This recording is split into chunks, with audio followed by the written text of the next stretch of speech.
ఈ సదస్సులో ఇంత జరుగుతున్నప్పుడు, ఇంత వింటున్నప్పుడు, ఇంత కల్లారు చూసిన తర్వాత కూడా భార్యాభర్తల మధ్య ఇంకా భేదాభిప్రాయాలు ఉన్నాయి అని అంటే అలా చెప్తున్నాను, ఇక మీ కుటుంబాన్ని మీరే చేజేతులారా నాశనం చేసుకునే వాళ్ళు అయిపోతారు. అయితే నిండు గర్భిణి ఆమె 9వ నెల నాకు భయంకరమైన పరిస్థితి చోటు చేసుకుంది. నాకు డాక్టర్ దగ్గరికి వెళుతున్నాం మాచర్ల. అదేమైందంటే బ్రెయిన్కి పట్టేసింది, టైఫాయిడ్ మలేరియా బ్రెయిన్ పట్టేసి స్లో లేకుండా పడిపోయాను నేను. కుటుంబం ఉందంటే లేదు, అన్నదమ్ములు లేరు, ఎవరు లేరు. అలాంటి పరిస్థితులు ఏంటి తలపోటీ అని నన్ను వదిలేసి వెళ్ళిపోవచ్చు, అడిగేవారు లేరు. మరి భర్తగా ఉన్న నేను నా భార్య గురించి మార్చుకోవాల్సిన ఉన్నాయో అవి నేను ఎవరికి చెప్పలేను. అదేవిధంగా నా భార్య కూడా నేను ఏం మార్చుకోవాలో నా భార్య వేరే వాళ్ళకి చెప్పలేకపోయింది. మన కుటుంబంలో సమస్యలు రావడానికి భర్తగా నాలో ఏం లోపం ఉందో నేను చూసుకున్నా ఈరోజు. దాని తర్వాత 1 by 1 ప్రాబ్లమ్స్ వస్తున్నప్పుడు వాటిని ఎదుర్కోలేక, పోరాటం చేయలేక చాలా డిప్రెషన్లోకి వెళ్ళిపోయే పరిస్థితులు. సేవా జీవితం 2010 అప్పటి నుంచి చేస్తూనే ఉన్నా.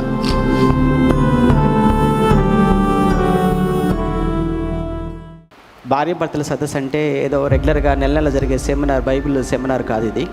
ఇది మనలో ఉన్నటువంటి ఎమోషన్స్ను, మన ఎక్స్పీరియన్స్ను, మన జీవితాన్ని దేవుని ఎదుట, సంఘం ఎదుట పంచుకొని మన ద్వారా మరొక కుటుంబం లేదా మన ద్వారా మరొకకొన్ని కుటుంబాలు స్ఫూర్తి పొంది ఆత్మీయంగా దేవుని వైపు తిరిగి బలపడితే చాలు అని అనుకున్న వారే ఇక్కడికి వచ్చినటువంటి మీరందరూ అని నేను మనస్ఫూర్తిగా నమ్ముతున్నాను.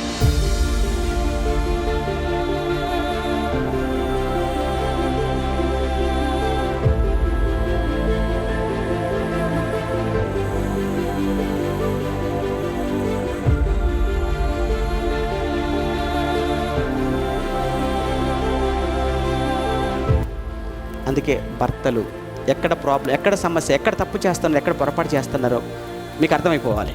ఎందుకు నీ భార్య ఎందుకు నీతో సరిగా ఉండలేకపోతుంది, ఎందుకు నిన్ను ప్రేమించలేకపోతుంది, ఎందుకు నీ మాట వినలేకపోతుంది, ఎందుకు తన అలా ఉంటుంది, నా వైపు నుంచి ఏమైనా ప్రాబ్లమ్స్ ఉన్నాయా చూసుకుంటే, నేను నాయకుడిగా సరిగా లేనా, ప్రేమికుడిగా సరిగా లేనా, నేను క్రీస్తు లాంటి ప్రేమను చూపించలేకపోతున్నాను కదా సమస్య.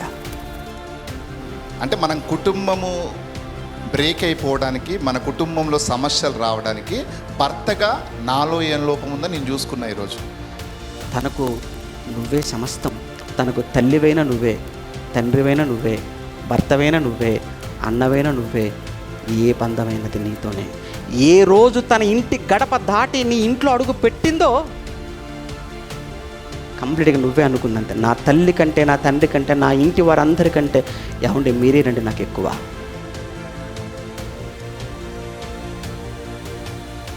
20 సంవత్సరాల తన ఇంటితో తనకున్న అనుబంధాన్ని నువ్వు కట్టిన తాళితో తెంచేసుకొని వచ్చేసింది. ఆ బంధాలన్నిటి కూడా నీ వెనకాల వచ్చేసింది, నీ కోసం వచ్చేసింది, నీ పిల్లల కోసం వచ్చేసింది, నీ కుటుంబం కోసం వచ్చేసింది. ఆ మాత్రం సెన్స్ లేదా భర్తలకు? ఆ మాత్రం ఆలోచన లేదా భర్తలకు? భార్యను ప్రేమించాలి, ముఖ్యంగా అందులోనే ఉందండి ప్రేమించే విషయంలో మొత్తం అన్నయ్య చెప్పిన అన్ని విషయాలు వస్తాయి. ప్రేమిస్తే చాలు ఆటోమేటిక్గా అన్నీ వస్తాయి. అంటే అనాలంటే, ఒక మాట అనాలంటేనే ఎంత ఆలోచించాలి వాళ్ళ కోసం. అలాంటిది వారిని దూషించాలి అని అంటే, ఇక వారి మీద చేయి చేసుకుంటున్నారంటే వాళ్ళు మనుషులు అంటారా?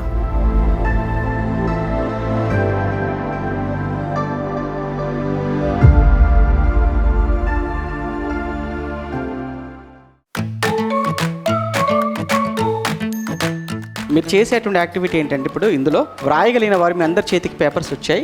భర్తలు మీకు ఇచ్చే క్వశ్చన్ ఏంటంటే చాలా జాగ్రత్తగా రాయండి.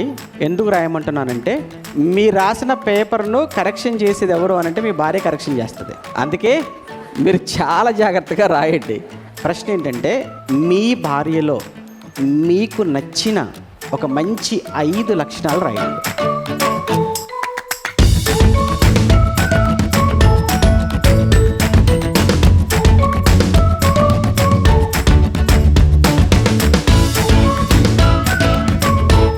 మీరు ఇన్ని సంవత్సరాలలో మీరు ఏం గమనించారు మీ భార్యలో?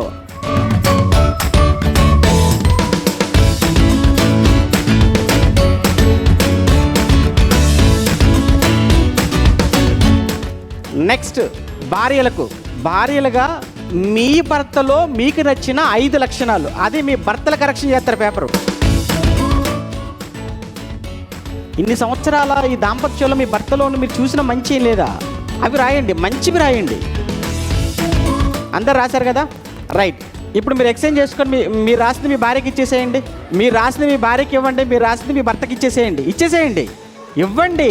వాళ్ళు చదువుకొని ఎంత హ్యాపీగా ఫీల్ అవుతారు చూడండి. వాళ్ళు చదువుకొని ఏంటి అంటే నాలో నాకు తెలియనివి ఇన్ని మంచి లక్షణాలు ఉన్నాయా? ఏమంటే ఒక భార్య భర్త రాసింది చూసి ఏమంటే నాలో ఇన్నున్నాయంటే నాకే తెలీదు.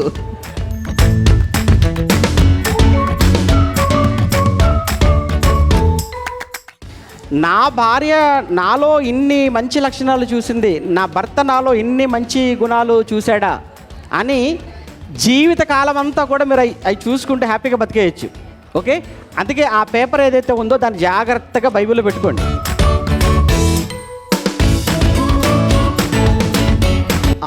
ఈ యాక్టివిటీ ఏంటంటే బైబిల్లో చాలామంది దంపతులు ఉన్నారు కదా. సరే, నేను యాక్చువల్గా ఏంటంటే చీటీలు రాశాను, వాళ్ళని తీయమని చెప్పాలి. వాళ్ళు తీసినప్పుడు ఎవరి గురించి వస్తుందో వాళ్ళ గురించి మాట్లాడాలి. శ్రీనన్న అలానే చెల్లి వాళ్ళిద్దరూ వస్తారు. సేవకులు వెరీ గుడ్. చూడమ్మా, లేడీ క్యారెక్టర్ వచ్చిందా? ఓకే, లేడీ క్యారెక్టరే వచ్చింది.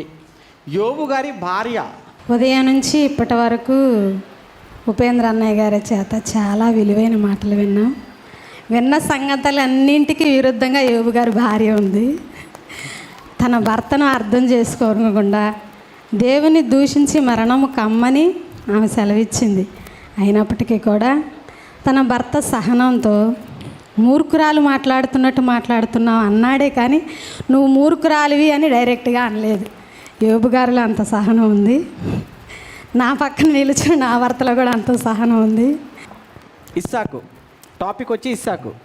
ఒక తల్లికి తండ్రికి ఉండాల్సిన బాధ్యతలు ఇస్సాకులోను రెబ్కాలో మనకు కనబడతాయి. కనుక ఇస్సాకు ఎప్పటికీ ఎవర్ గ్రీన్, ఆయన మచ్చలేని మకుటము లేని మహారాజు అని చెప్పవచ్చు. ఓకే, చూడండి, ఒకవేళ లేదు అనుకుంటే అమ్మ తీరా. మరి ఆ కుటుంబం అంటే నాకు, ఆ దాంపత్యం అంటే నాకు చాలా ఇష్టం. బైబిల్లో చాలామంది ఉన్నారు భక్తులు ఇష్టమైన వాడు, కానీ వీళ్ళు చాలా ఇష్టం నాకు. ఎందుకనంటే ఏమీ ఆశించకుండా తమ ప్రాణాలకు సైతం తెగించి దేవుని సువార్త పరిచర్యలో సాగిన జంట వారికి వారే సాటిగా నేను భావిస్తుంటానండి. అందరూ అలాంటి జంటగా ఉండాలని నా భార్య నేను ఎప్పుడు కోరుకుంటాను. అలాగుండలాగని కూడా మా కోసం ప్రార్థించండి. Thank you. మా భార్య భర్తలుగా దేవుని పనిలో ముందుంటూ ప్రతి కార్యక్రమంలోనూ దేవునికి మహిమకరంగా జీవిస్తారని. ఆదాము గారి గురించి చెప్పాలని వచ్చిందండి. అవ్వను తీసుకొని వచ్చిన తర్వాత ఏమంటున్నాడు, ఇది నరుల నుండి తీయబడింది కాబట్టి నారి అని పేరు పెట్టడం అనేది జరిగింది. నా ఎముకలో ఒక ఎముక, నా మాంసంలో మాంసం అన్నాడు. అంటే ఒక స్త్రీ విలువ అనేది తెలుసుకున్నాడు, భార్య విలువ తెలుసుకున్న ఒక భర్తగా నాకు అనిపించింది. ఇది ఫైనల్ యాక్టివిటీ. భార్య భర్తలుగా మీ దాంపత్య జీవితంలో ఎవరో ఏదో ఒక విషయంలో ఏదో ఒక ఇన్సిడెంట్ కావచ్చు, అది నీ పర్సనల్ కావచ్చు, మీ ఫ్యామిలీ వైపు నుంచి కావచ్చు, దేవుని యొక్క మహాకృప నీ భార్య ద్వారా నీకు ఇచ్చిన ధైర్యం, నీ భర్త ద్వారా నీకు ఇచ్చిన ఆదరణ ఈరోజు నిన్ను మామూలుగా నిలవబెట్టింది, ఈరోజు వరకు కాపాడింది అని మీ జీవితంలో భార్యాభర్తలుగా మీ జీవితంలో చెప్పుకోదగినటువంటి సంఘటనలు ఏవైనా ఉంటే ఇక్కడికి వచ్చి చెప్పాలి. మనం సేవ కోసమే పెళ్లి చేసుకున్నాం కదా, మనకి ఇక్కడ ఈ రాజకీయాలు ఈ అన్నీ కూడా వద్దు, మనం బాగా సంపాదించుకుంటున్నాం.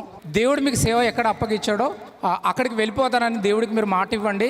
దేవుడి తర్వాత మేమంతా కూడా, ముఖ్యంగా నేను నా పిల్లలతో కలిసి నేను నీకు తోడుగా ఉంటాను, మాకు అన్నం పెట్టకపోయినా పర్వాలేదు, మేము పస్తుండైనా కూడా సేవ చేసుకుందాం అండి అని ధైర్యం ఇవ్వడంతో నేను నిజంగా ఆ రోజు నేను ప్రార్థన చేసుకున్నాను. నిజంగా దేవుడికి నేను మాట ఇచ్చాను, తండ్రి నేను ఒకవేళ బ్రతికితే ఇంకా నేను ముంబైని వదులుకోను అన్నాను. నేను బ్రతికానండి. నా కంటి ముందే బలంగా ఉన్నవాళ్ళు పాజిటివ్ వచ్చి చచ్చిపోయారు, కానీ నేను బ్రతికాను. అలా నాకు ధైర్యం రావడానికి మొదటిగా దేవుడైతే, రెండోది నా భార్యనండి. 2016లో వివాహం జరిగింది. దాని తర్వాత 1 by 1 ప్రాబ్లమ్స్ వస్తున్నప్పుడు వాటిని ఎదుర్కోలేక పోరాటం చేయలేక చాలా డిప్రెషన్లోకి వెళ్ళిపోయే పరిస్థితులు. సేవా జీవితం 2010 అప్పటి నుంచి చేస్తూనే ఉన్నా.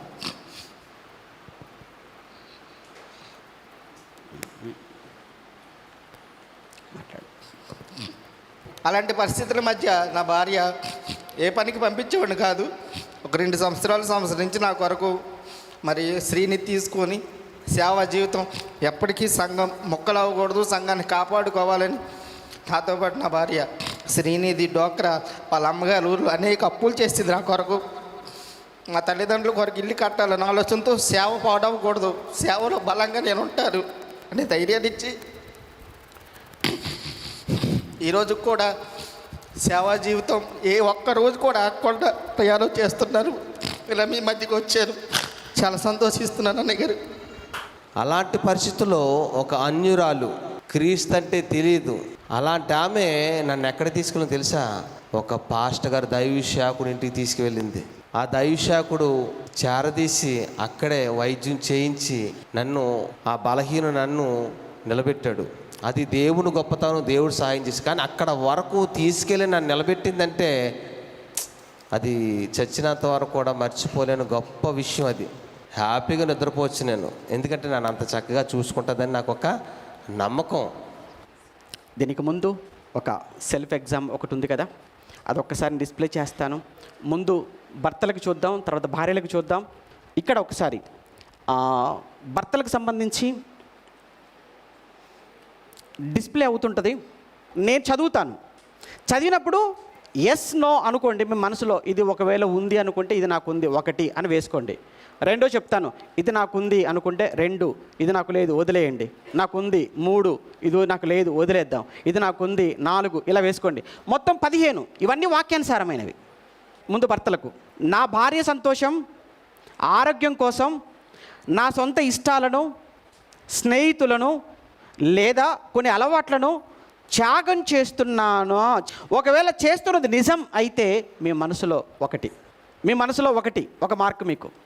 ఓకే. భార్యలుగా మొదటి ప్రశ్న, నా భర్త తీసుకున్న నిర్ణయాలు నా ఇష్టానికి వ్యతిరేకంగా ఉన్నప్పుడు కూడా దేవుని వాక్యానికి లోబడినట్టు ఆయనకు నేను సహకరిస్తున్నానా? దైవికమైన విధేయత. ఇది ఓవరాల్గా ఎన్ని మార్కులు వచ్చి ఉంటాయో మీరు ఆడవాళ్ళుగా, స్త్రీలుగా మీరు మీ భర్తలకు ఏం చెప్పకండి. మీ మనసులో వేసుకుని ఎక్కడెక్కడ ఉన్నాయో, ఎక్కడెక్కడ మీ లోపాలను మీకు తెలిసిపోయింది, వాటిని దయచేసి సరి చేసుకునే ప్రయత్నం చేయండి. ఓకే. ఓవరాల్గా పురుషులకు చెప్పేశాం, స్త్రీలకు చెప్పేశాం. ఇది కంప్లీట్గా ఈ భార్యాభర్తల సదస్సులు. ఇది ఈరోజు జరిగిన సభ, ఈ కార్యక్రమం అంతటి వెనక కారణం ఏంటంటే, మన కుటుంబంలో దేవుడు లేకపోతే మనము ఎంత ప్రేమించినా, ఎంత ప్రేమగా ఉన్నా, ఎక్కడికి వెళ్ళినా, ఎంత తిరిగినా, ఎన్ని డబ్బులు ఖర్చు పెట్టినా అది 0, 0 కిందనే వస్తుంది. ఓకే. ఎందుకంటే అన్నయ్య చెప్పిన దాంట్లో చాలా వరకు అందరిలో ఉన్నాయి లోపాలు. 100% పర్ఫెక్ట్గా ఎవరు లేరు ఇక్కడ, అందరిలో లోపాలు ఉన్నాయి. ఈ లోపాలన్నిటిని ఖచ్చితంగా మనం రెక్టిఫై చేసుకోవాలి అంటే మీ ఇద్దరు, అంటే మన భర్తల మధ్యన దేవుడు వాక్యం ఖచ్చితంగా ఉండాలన్నమాట. మరి మాది కర్ణాటక, నా పేరు అస్సేని. నిజంగా ఈ సదస్సు ద్వారా ఆమె ఇష్టాలు తెలుసుకోలేదు ఇన్ని రోజులు, కానీ ఇప్పుడు నుంచి ఆమె ఇష్టాలు నా ఇష్టాలన్నీ తెలుసుకుని నాకు అన్నీ చేసింది. నాకు ఏం కావాలో అన్నీ ఒక చిన్న పిల్లోడిని చూసుకున్నట్లా చూసుకుంది. మరి నాకు 4 పిల్లలు, 2 బాబులు, 2 అమ్మాయిలు. నేను చాలా సంతోషిస్తున్నాను. అన్నయ్య చేతుల మీద వివాహం చేసుకొని ఇప్పటి వరకు ఒక్కరోజు కూడా నేను ఆమెని తిట్టలేదు, ఒక్కరోజు కూడా ఆమెని నేను కొట్టలేదు. అదేవిధంగా ఈ సదస్సు నా సేవా పరిచర్యకు చాలా ఉపయోగపడింది. చివరి కోరిక సభాముఖంగా చెప్తున్నాను, ఇలాంటి భార్యాభర్తల సదస్సులు ఇప్పుడున్న సమాజంలో దేవుని పిల్లలుగా మనకి ఇంకా అవసరం. కాబట్టి ఈ సదస్సును ఆప్ చేయకుండా అన్నయ్య గారిని కోరుతున్నాను, కొనసాగించాలండి. ధన్యవాదాలు. ఎలా చెప్పాలంటే ఈరోజు నిజంగా చాలామంది జీవితాలలో చల్లాకొల్లం అయిపోతున్నాయి అంటే నిజంగా సరైన అవగాహన లేకపోవటమే. సో నిజంగా ఇలాంటి అవగాహన సదస్సు ఇవ్వటం, ఎంతోమంది భార్యాభర్తల మధ్య చాలా వరకు కూడా ఇలాంటి చిన్న చిన్న విభేదాలు ఉంటే సరిదిద్దుకునే మంచి వేదిక అంటే ఇలాంటి వేదికే. సో ఫస్ట్ నుంచి కూడా కూర్చున్నాం అన్నయ్య. మెసేజ్ మొత్తంలో నేను ఎక్స్పీరియన్స్ ఫీల్ అయింది ఏంటంటే, ఆ పిల్లలు పుట్టక బాండింగ్ వేరేలా ఉంటుంది, పిల్లలు పుట్టాక బాండింగ్ వేరేలాగా ఉంటుంది అని చెప్పారు.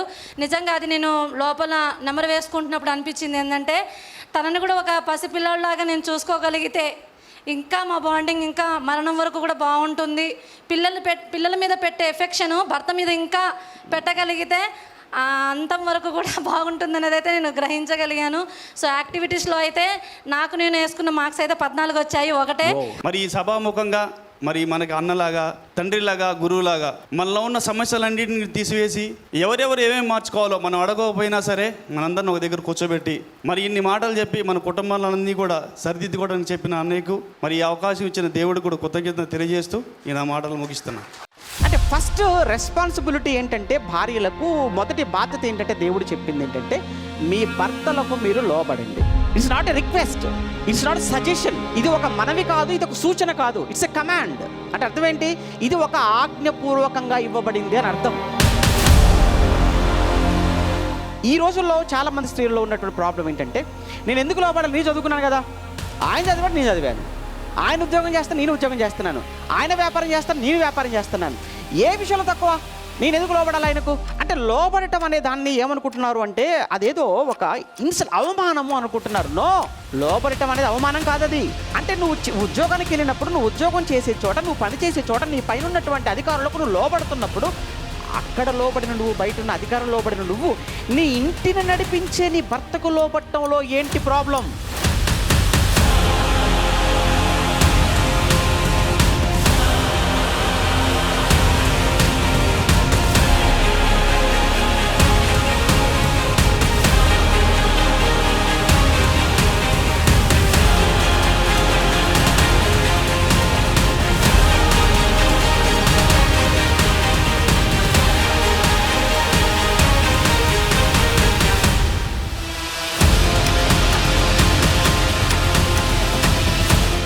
కమ్మోలేని కార్యక్రమాలు జరుగుతున్నాయంటే కళ్ళ ముందు నేను కనబడుతున్నావు అని, నా వెనకాల నా భార్య, నా పిల్లలు, మా అందరికీ, మా కుటుంబానికి తోడు సంఘంలోని అనేకమైన కుటుంబాలు.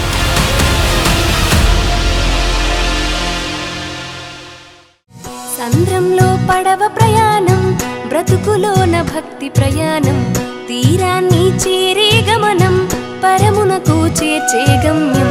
సంద్రంలో పడవ ప్రయాణం, బ్రతుకులోన భక్తి ప్రయాణం, తీరాన్ని చేరే గమనం, పరమునకు చేర్చే గమ్యం. దరి చేర్చయ్యా యెహోవా, పరమునకు చేర్చమయ్యా. ఇది నా గొప్పతనం అని నేను ఎప్పుడు అనుకోకూడదు. అనుకున్నానంటే ఆ రోజు నా పతనం ఆరంభమైనట్టు. నేను అందులో జీరో, ఏమీ లేదు. నేను నాతో పాటు కష్టపడుతున్న, ప్రయాసపడుతున్న వాళ్ళందరూ ఇందులో ఉన్నారు. అన్నిటికన్నా ఆయన ఇవ్వాలి. ఏదైనా ఆయన ఇచ్చింది, నేనేం పొందుకున్నది కాదు, నేనేమి సాధించింది కాదు. ఇది దేవుడు నాకు ఇచ్చిందా నేను వాడుకుంటున్నాను అంతే తప్ప నా గొప్పతనం ఇందులో ఏమీ లేదు. తీరాన్ని చేరే